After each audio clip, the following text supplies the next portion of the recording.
taught by other people. And you're being dragged down the rabbit hole, and I think you know this. But as an entrepreneur, I'm telling you right now that the single most important habits that you can develop are around your phone. Around your phone, and it's going to start today. You're not going to make the money that you want to make unless you get control of this. Because every time that you're on your phone and you're tapping and you're scrolling and you're looking at different things and you mean to be emailing something, but the next thing you know, you're tapping on the thing that says 7 secrets to happiness. Guess what? You just made Facebook money. You just made the person that put that post there money. How do I know? Because that's how I make a lot of money. I grab your attention, and we're really good at it. And once we have your attention, we're really good at keeping it. And so I want you to understand that you got to fight for your attention in today's world. You got to fight. And most of you don't even realize how much you're using this thing. They've done studies in the last 6 months of people's actual phone usage. Actual phone usage. Do you know how many times the average person touch, taps, swipes, scrolls, licks, loves their phone a day? The average person, 2,600 times. The top 10% people in the study, over 5,000 times. Not even aware of it, are you? Not even aware of it. And I'm showing you this number not to say that the phone is bad. I'm showing you this number to say this is a problem for your business. This is a problem for your happiness. This is a problem for productivity. There's a very big difference between being productive and being busy. You can be very busy and make no money. I want you to be productive and make a lot of money. You see, this is what it looks like to be busy. But your bank account is not going to look like what you want it to look like if this is what your day is like. And the reason why most people's days look like this is because you're losing the battle for your attention. You're working on stuff that doesn't matter. You're spending time doing things that aren't important. And so I'm going to talk to you about the fundamentals of how you win the battle. Now, I think many of you have seen this grid before, right? This has been around for decades, and the reason why we're still using it is because it still works. So let me show you something. Most of us spend time here in this quadrant. Things that are urgent and they're important. So anything that causes you stress is typically, urgent and important. Anything related to your family, very, very important, but isn't it true that your kids and your family have a way of disrupting your day and making emergencies out of everything? You don't need to schedule this stuff. This is always going to happen to you. The thing I'm concerned about is this, right here. The busy work. The stuff that doesn't make you money. The emails that you spend hours responding to. The meetings that you go to that are a waste of time. The phone calls that you're spending time on. Texting, social media. Here's the real problem. Where you're wasting your time. Where your attention is going that's making you absolutely no money. None. And a lot of you are spending way too much of your time, if you're honest with yourself, in this area. Where I need you to go is here.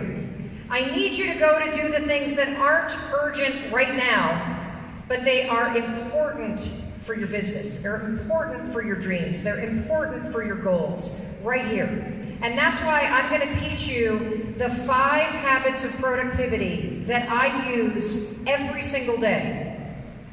Every single day running my 2 businesses. Every single day making sure that I focus on the work that's important. And I'm going to warn you, you're not going to like them. They work. I'm going to warn you, you're going to think they sound just as simple and as dumb on the surface as the 5-second rule, but let me tell you something. It's just as powerful. So the first rule, and this is the most critical one, I don't want any of you ever, after you leave here, to sleep with the phone in the bedroom. No one. No one, and I know you all do it. I don't want you to do that, and here's why. Here's why. First of all, you're addicted to this. All the brain science shows that when the phone is near you, the addiction center of your brain lights up.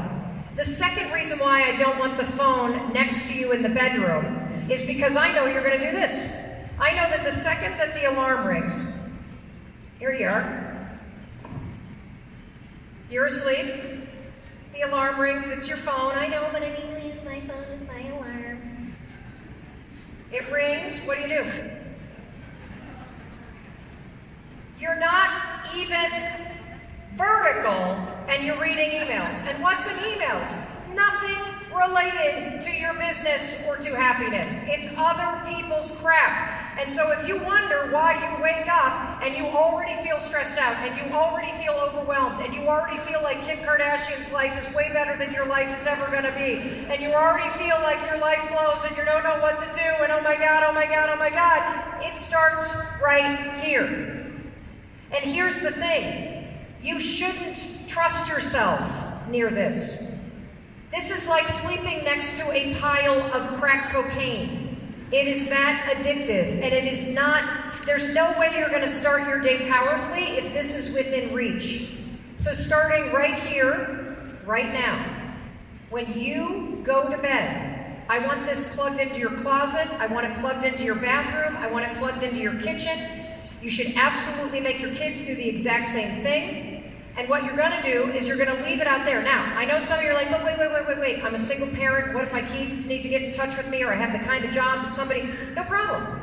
Tell everybody in your life, if there's an emergency, call me. Very interesting thing about children. They will text you at 2 o'clock in the morning. They will not call you.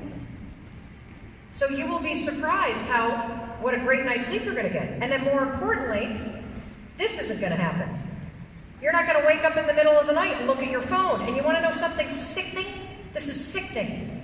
And this comes from research from Deloitte. And it is research that is just a couple months old. They studied actual phone use. Look at this. Disgusting. 33% of you are checking emails in the middle of the night. That is insanity. Insanity. If your phone is not near you, you're not going to do it, okay? So I'm setting a trap so that you can't do this. I'm setting a trap so that when you wake up, you actually have no choice, because, oh my gosh, the alarm's over there, and so now I got to do the second thing Mel is telling me. No snooze. I got to get out of bed, and I got to turn off the alarm. Now, why am I saying no snooze button? When that alarm goes off, I don't want any of you to ever hit the snooze button, and here's why. It has something to do with science, and it has something to do with productivity. Do you realize when you hit the snooze button, you put yourself into a neurological state that we call sleep inertia? Sleep inertia impacts your productivity for 4 hours. I'm going to teach you something because I want you to walk out of here smarter than you walked in here. You ready? When you and I go to sleep, we sleep in 75 to 90 minute cycles, okay? So you put your phone in the closet, you lay down in your bed, you drift off to sleep. Your brain sleeps in 75 to 90 minute cycles. Then it does another one for 75 to 90 minutes. Then it might do another one from 75 to 90 minutes. And then your brain goes into a mode where it sort of starts to thaw out like a giant frozen chicken, okay? Getting ready for the day. And then when you naturally wake up or the alarm rings, it's typically in that period, and your brain is ready for the day.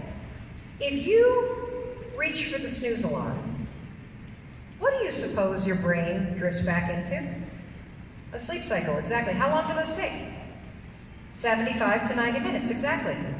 So if the alarm then goes off after you've drifted into a sleep cycle and you wake up 15 minutes later, the cortic region of your brain is trapped in that cycle, and it takes it 4 hours to shake loose. So those of you that hit the snooze button like I do all the time, and then you go through your day and you're like, oh, I'm so tired, I didn't get enough sleep, oh my gosh. You got plenty of sleep. The problem is the snooze button. It's why you're groggy. It's why the speed of processing is slower.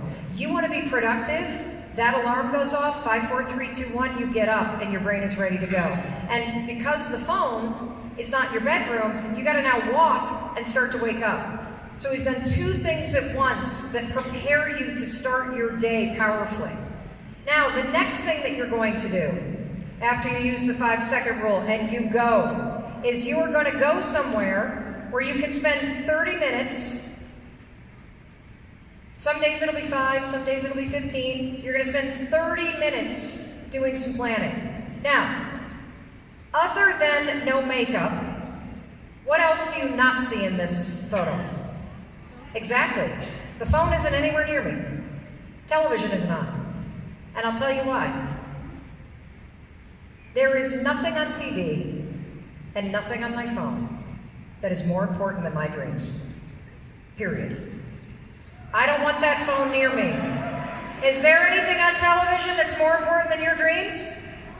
Then it shouldn't be on. Is there anything on your phone that is more important than your dreams? Yes or no? No. Then it shouldn't be near you while you're doing your planning for the day. I think your dreams deserve 30 lousy minutes, don't you? That's right. I don't know what the heck's going on with those of you that are not talking. I think your dreams deserve 30 lousy minutes, don't you? Yes, exactly. So look, some mornings you'll only be able to do 5. That's it, that's all you got. Some mornings it'll be 10, some mornings it'll be 15 in the front seat of the car after you've dropped the kids off. Get what you can before you look at the phone. Now, in addition to taking 30, and I call it 30 before 7:30 because when I started doing this routine of no phone in the bedroom, get up when the alarm rings, and take 30 minutes for myself, our kids left for school at 7 o'clock. That's when the bus showed up. So that was when I had the first 30 minutes. Now I do it earlier because my kids leave earlier. You do it when you can do it. Whether you work the night shift, the morning shift, make this yours. Now let me show you what I'm actually doing in those moments. The first thing is my whole philosophy is what's called the progress principle, and this is based on research from Harvard Business School. I believe in focusing on one thing a day. That's it. One thing a day. So when I sit down with my cup of coffee and I'm about to plan my day, I ask myself these simple questions. What is the project I'm going to work on today that matters to me? For you, it might be one person on your chicken list you're going to reach out to. It might be that you're going to read up or watch videos about the new product releases that came out here so that you understand and feel more comfortable about some of the science. It might be that you're going to follow up with people. It might be that you're going to work on photo albums for your mother's 70th birthday. I don't know. It's for you. What's the one thing you're going to work on today? Then ask yourself, why does this matter to me? All the research shows that when you identify why something's important to you, it increases your commitment to getting it done. You actually do it. And then finally, I want you to identify one thing you can do. Just one. Just one. Are you going to make a phone call? Are you going to send an email? Are you going to organize one page in the photo album? Just one thing. Because no matter what emergencies happen today, no matter how much Facebook steals your attention today, I know that if you take the time to identify one project that's important, why it matters, and what you're going to do, just one small thing, most of you will get it done. And in fact, there's research that proves this. We're activating the progress principle when you do this. Again, this is research from Harvard Business School. And what we see in study after study is that when people focus on doing just one thing a day, just one, it increases the likelihood that you're going to do it from 43% to 76%. And here's the other thing. Once we get you rolling, I know that you'll do more. But if I can get you every day waking up, putting your dreams first, planning out one thing, actually getting it done, within a week of doing this, you're going to feel totally in control. You're going to start taking on bigger things. You're going to be practicing the science and the research that's been developed by people way smarter than me, and this is exactly what I do. You know, I do 100 more things than just one thing a day, but I always make sure that the most important thing to me actually happens. It is life-changing, absolutely life-changing, because when you pick one small thing, you're going to take action more often. And when you take action more often, it's going to reduce your self-doubt and build confidence. And that progress then motivates you to do even more. Now finally, and this is going to sound weird, I always decide at what time I'm going to quit working. It's something called Parkinson's Law. This is more science right here. I always say, what time today am I going to stop working? How many of you have family members that are always yelling at you, get off your phone, God, you got to spend time with your kids, or you're worried about your life balance? This will change everything. So Parkinson's Law is a simple law of nature. Any project you're working on expands to the time you have to give it, okay? So if you have 3 weeks to approach somebody about your business, how long is it going to take you to do it? Correct. If you have 3 minutes to approach somebody, how long is it going to take you? Thank you, 3 minutes. You've all experienced the phenomenon, haven't you, where you've had like a flight to catch, or you've got a doctor's appointment at the end of the day, or maybe somebody in your family is playing sports and you got to make it back to the school to see them do something. Have you ever noticed that those days where you have a bookend that's been put in place, you're way more productive? It's called Parkinson's Law. That bookend of the flight, that bookend of the sporting event, that bookend of the dentist appointment, it creates a zone of time in which you can get things done. You can leverage that scientific principle in your own life, in your own productivity, by simply writing down what time are you going to be done working. Now, for some of you, that might mean I'm going to be done at 6, and then I'm going to hang out with my family till 9, and then I'm going to work again, and I'm going to be done at 10. That's what it might mean, but again, then you're in control. And I find I do this about 70% of the time. I don't always do this, but about 70% of the time, when I set that Parkinson's Law bookend for myself, I stick to it. These simple things will make a meaningful difference in your productivity, okay? So now let's get into the heart of the thing that's really what everybody struggles with, and that is fear. I want to come out and talk to you guys and find some people. I want you to think about what is the fear that is really stopping you from reaching your potential. You coming with me? Oh, good, I got a date. Yes, right here. I talked to you online, didn't I? Yes. Stand up, stand up, stand up. Come on over here. Give her a round of applause, please. Hey, Mel. Hey. You've changed my life. You've turned it around. My biggest fear... Can I say something about that? So I will accept the acknowledgement, and I appreciate you for acknowledging me. But I want you to hold on to the power, because you were the one that did the work. Got it?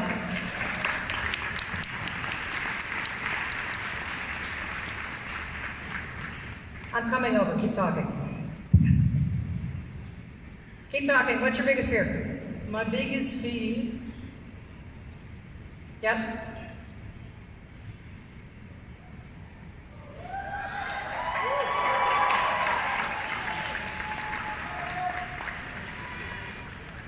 Come on. 5. Count out loud. 5. 5, 4, 3. Sorry, my butt's on your face. My biggest fear is letting my daughter down. For some reason, it's my daughter. My other 2 boys I've got a relationship with, but my daughter, I don't.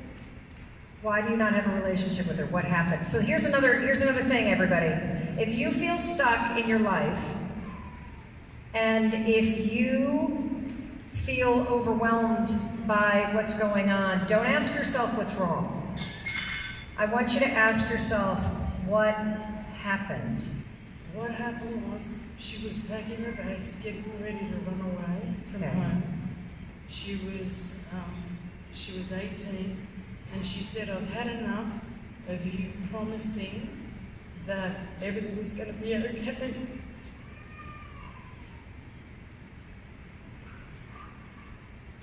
And she goes, "You've let us all down." How long's it been since you've seen her? Well, she's come back home, but we don't talk much. I'm just happy to have her back home, but she's living in one of the rooms in my home with her boyfriend, but it's just a bypass. "Hi, how are you?" in the hallway, and that's it. And she's always got her head down. Okay, now, what is the conversation you're afraid to have? Because here's the other thing I believe about everybody in this room. You know what you need to do to fix this. You're just scared. She's right. She's right. It's been 3 years and I'm still stagnant in my business. Well, you're stagnant in life, not just in business. So, what's interesting is when you said she's right, you laughed. The truth has levity to it, doesn't it? And it's funny because we all run around and we pretend like everything's fine when it's not fine. And the fastest way to resolving this is to sit down with her and to tell her she was right. And you know what else you can do? You can ask for her help. What makes you think you have to do this on your own? You're right. It hasn't been easy as a single mum, bringing up 3 kids on my own. It hasn't been easy at all. I'm sure it hasn't. No, it hasn't. And not only that, not only am I paying my rent, but I'm paying my mum's rent as well. So there's a challenge there is. So this is what I want you to do. You ready? I'm going to now give you some advice. Is that okay? Yeah. So number 1, I want you to have the conversation you've been avoiding with your daughter. You know, the funny thing is, I've got a better relationship with a boyfriend. Well, you don't have history with him. That's why. That's right. It's easy to have a good relationship with a stranger, okay? Okay. So, number 1, you're going to sit down with your daughter and you're going to acknowledge her for, at the age of 18, being brave enough to tell you the truth. Number 2, you're going to explain how hard it's been for you. Because there's nothing like the truth, because we as parents think we're supposed to have all the answers. Hell, I don't have most of the answers half the day, I'm just faking it. And when they get older, they figure that out. Yes. So I want you to have the conversation. I want you to tell her everything you're dealing with, and I want you to ask her, what does she need from you in order to change the story about you? So something just upset you because you know what it is she needs, and what is it? I haven't been before. Okay. I've never given her the support that she needed that I gave to her 2 brothers. Okay, then what there is to acknowledge it. But I know that she was strong enough to do it. She was able to pull through. She was the strongest of the 3. Okay, so here's the thing. There comes a point when you've been victimized or something's happened to you in your past. It's true. Like, whatever happened to everybody in this room has happened. You're not to blame. You were going through some terrible stuff too. You were doing the best that you could. And now looking back, now that you're in a little bit different place, you're judging yourself. You're like Judge Judy, bam, bam, bam, only to yourself. And it's your responsibility to write a different future. You could decide right now that things are changing. And things change first through a declaration. They change second by your behavior. And so what I want you to do, it's simple, it's not easy, but you're going to do it anyway. You're going to go and have the conversation with your daughter, number 1. Number 2, you are going to stop beating yourself up for the past. You did the best that you could.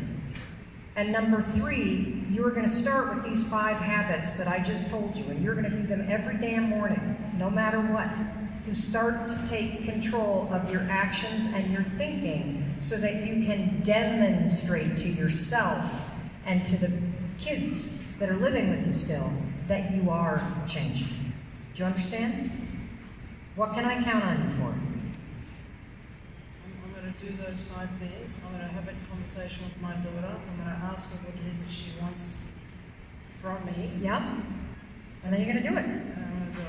And anytime any of the BS in your head starts dragging you down memory lane, you are yanking your thoughts to the future. You got it? Good. Now do it. You're welcome. Okay, boy, just hit you across the face. I'm sorry. I guess I was like icing the cake there. Okay, who else? Who else? Let's go. Come on. Now, I want to point something out. As I get closer to you, uncertainty is getting closer. Everybody behind me thinks they're off the hook, so now they're kind of breathing easy. And this is how fear works. When fear is close to you, it increases and rises in your body. And remember how I was talking about yesterday with the 5-second rule presentation, that all day long alarms go off in your body and your soul, your power is signaling you to take action, to do something. As I'm walking through the crowd, the majority of you, your soul, your power is firing up on, I should raise my hand, I should raise my hand, don't make eye contact, don't make eye contact, don't make eye contact, right? The second you feel that instinct, I should raise my hand, that's when the 5-second window opens up, right there. Within 5 seconds flat of thinking about it, you're not going to do it. This is the window I'm talking about that defines your whole life. If you're the kind of person that senses that you should do something, and then you silence yourself over and over and over again. Nothing is going to change until you start to honor that signal that's inside you. Did you get me? Okay, great. So I'm going to say right now, everybody, I see you waving your hands, and I will come to you next. Everybody that feels in their bones that they should raise their hand but are scared to, let's do it now. 5, 4, 3, 2, 1. All right, good.